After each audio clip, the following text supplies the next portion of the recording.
ನಮಸ್ತೆ, ನಾನು ಸವಿವಾಣಿ ಚಾನಲ್ನ ವಾಣಿ. ನಾನಿವತ್ತು ಪೇಪರ್ ಅವಲಕ್ಕಿ ಒಗ್ಗರಣೆ ಅಂದರೆ ಅವಲಕ್ಕಿ ಚೂಡ ಮಾಡಿದ್ದೀನಿ.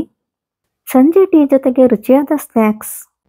ಸವಿವಾಣಿ ಚಾನಲ್ನ ಈ ವಿಡಿಯೋನ ಲೈಕ್ ಮಾಡಿ, ಶೇರ್ ಮಾಡಿ, ಸಬ್ಸ್ಕ್ರೈಬ್ ಮಾಡಿ ಮತ್ತು ಬೆಲ್ ಬಟನ್ನ ಪ್ರೆಸ್ ಮಾಡಿ. ನಾನು ಜರಡಿ ಹಿಡಿದು ಕ್ಲೀನ್ ಮಾಡ್ಕೊಂಡಿರೋಂಥ ಪೇಪರ್ ಅವಲಕ್ಕಿ ಒಂದು ಬೇಸನಲ್ಲಿ ತೊಗೊಂಡಿದ್ದೀನಿ. ಕಡಲೆಬೀಜ ಒಂದು ಬಟ್ಲು, ಹುರುಗಡ್ಲೆ ಒಂದು ಬಟ್ಲು, ಜಜ್ಜಿಟ್ಕೊಂಡಿರೋಂಥ ಬೆಳ್ಳುಳ್ಳಿ ಸ್ವಲ್ಪ, ಒಣಕೊಬ್ಬರಿನ ಆಲೂಗಡ್ಡೆ ಚಿಪ್ಸ್ ಮಾಡೋ ಮಣೆಯಲ್ಲಿ ಉದ್ದುದ್ದಕ್ಕೆ ತುರಿದಿಟ್ಕೊಂಡಿದ್ದೀನಿ. ಉಪ್ಪು, ಅಚ್ಕಾರದ ಪುಡಿ 2 ಸ್ಪೂನು, ಸಕ್ಕರೆ 1 ಸ್ಪೂನು, ಒಗ್ಗರಣೆಗೆ ಎಣ್ಣೆ, ಜೀರಿಗೆ, ಕರಿಬೇವು, ಒಣಮೆಣಸಿನ್ಕಾಯಿ ಮತ್ತು ಅರಿಶಿನ. ನಾನು ಸಾಸಿವೆ ಹಾಕ್ತಾ ಇಲ್ಲ ಮತ್ತು ಒಣಮೆಣಸಿನ್ಕಾಯಿ ಗಾರ್ನಿಷಿಂಗಿಗೆ ಅಷ್ಟೇ, ಖಾರಕ್ಕೆ ಅಲ್ಲ. ಒಂದು ದಪ್ಪ ತಳ ಇರೋ ಬಾಣಲೆಗೆ ನಾನು ಕಡಲೆಬೀಜ ಹಾಕಿ ಕೆಂಪಿಗೆ ಹುರ್ಕೊಳ್ತಾ ಇದ್ದೀನಿ. ಮೀಡಿಯಂ ಊರಿನಲ್ಲಿ ಹುರ್ಕೋಬೇಕು. ತುಂಬ ಕಪ್ಪಗಾಗಬಾರ್ದು, ಸ್ವಲ್ಪ ಕೆಂಪು ಬಂದರೆ ಸಾಕು. ಮತ್ತು ಬಿಳಿಯಾಗೂ ಇರಬಾರ್ದು, ಹಸಿ ಹಸಿ ಇದ್ರೆ ಚೆನ್ನಾಗಿರಲ್ಲ.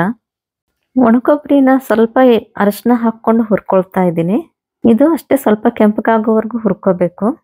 ಜಜ್ಜಿಟ್ಕೊಂಡಿರೋ ಅಂಥ ಬೆಳ್ಳುಳ್ಳಿನ ಸ್ವಲ್ಪ ಎಣ್ಣೆ ಹಾಕ್ಕೊಂಡು ಕೆಂಪಿಗೆ ಕರಿದುಕೊಳ್ತಾ ಇದ್ದೀನಿ. ಬೆಳ್ಳುಳ್ಳಿನ ಸಿಪ್ಪೆ ಸಮೇತನೇ ಕರಿಬೇಕು. ಸಿಪ್ಪೆ ಇದ್ದರೆ ಎಣ್ಣೆಯಲ್ಲಿ ಒಳಗಡೆನೆ ಕರೆಕ್ಟಾಗಿ ಫ್ರೈ ಆಗಿರುತ್ತೆ. ನೋಡಿ, ಈ ಥರ ಕೆಂಪಿಗೆ ಫ್ರೈ ಮಾಡ್ಕೋಬೇಕು. ಬೆಳ್ಳುಳ್ಳಿ ಫ್ಲೇವರ್ ಎಲ್ಲ ಎಣ್ಣೆಯಲ್ಲೇ ಇರುತ್ತೆ. ಅದಕ್ಕೆ ಇನ್ನೊಂದು ಸ್ವಲ್ಪ ಎಣ್ಣೆ ಹಾಕಿ ಸ್ವಲ್ಪ ಅರಿಶಿನ ಸೇರಿಸ್ತಾ ಇದ್ದೀನಿ. ಪೇಪರ್ ಅವಲಕ್ಕಿನ ಬಾಣಲೆಗೆ ಹಾಕಿ ಮೀಡಿಯಂ ಉರಿನಲ್ಲಿ ಗರಿ ಗರಿ ಆಗೋ ಥರ ಫ್ರೈ ಮಾಡ್ಕೊಳ್ತಾ ಇದ್ದೀನಿ.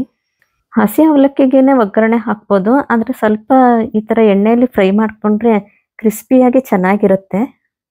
ನೋಡಿ, ಈಗ ಕ್ರಿಸ್ಪಿಯಾಗಿ ಫ್ರೈ ಆಗಿದೆ. ಇದನ್ನು ಒಂದು ಬೇಸನ್ಗೆ ತೆಗೆದಿಟ್ಕೊಳ್ತಾ ಇದ್ದೀನಿ. ಈಗ ಅದೇ ಬಾಣಲೆಗೇನೆ ಎಣ್ಣೆ ಹಾಕಿ ಜೀರಿಗೆ ಚಟ್ಪಟ ಅಂದ ತಕ್ಷಣ ಕರಿಬೇವು ಮತ್ತು ಒಣಮೆಣಸಿನ್ಕಾಯಿ ಹಾಕಿ ಒಗ್ಗರಣೆ ಕೊಡ್ತಾ ಇದ್ದೀನಿ. ಹುರಿಗಡ್ಲೆನ ಇವಾಗ ಸೇರಿಸ್ತಾ ಇದ್ದೀನಿ. ಸ್ವಲ್ಪ ಕೆಂಪಗಾಗಬೇಕು, ತುಂಬ ಕಪ್ಪಾಗಬಾರ್ದು, ಸೀದೋದ್ರೆ ಚೆನ್ನಾಗಿರಲ್ಲ. ಸ್ವಲ್ಪ ಅರಿಶಿನ ಸೇರಿಸ್ತಾ ಇದ್ದೀನಿ. ಒಗ್ಗರಣೆ ಹಾಕ್ಕೊಂಡೆ ಅವಲಕ್ಕಿ ಹುರ್ಕೋಬೋದು, ಆದರೆ ಜೀರಿಗೆ ಮತ್ತು ಹುರಿಗಡ್ಲೆ ಎಲ್ಲ ಕೆಳಗಡೆನೆ ಇದ್ಕೊಂಡು ಸೀದೋಂಗೆ ಆಗಿಬಿಡುತ್ತೆ. ಅದರಿಂದ ಸಪ್ರೇಟಾಗಿ ಒಗ್ಗರಣೆ ಹಾಕ್ಕೊಳ್ತಾ ಇದ್ದೀನಿ. ಇವಾಗ ಒಗ್ಗರಣೆಗೆ ಹುರಿದಿಟ್ಕೊಂಡಿರೋ ಅಂಥ ಅವಲಕ್ಕಿ ಸೇರಿಸ್ತಾ ಇದ್ದೀನಿ.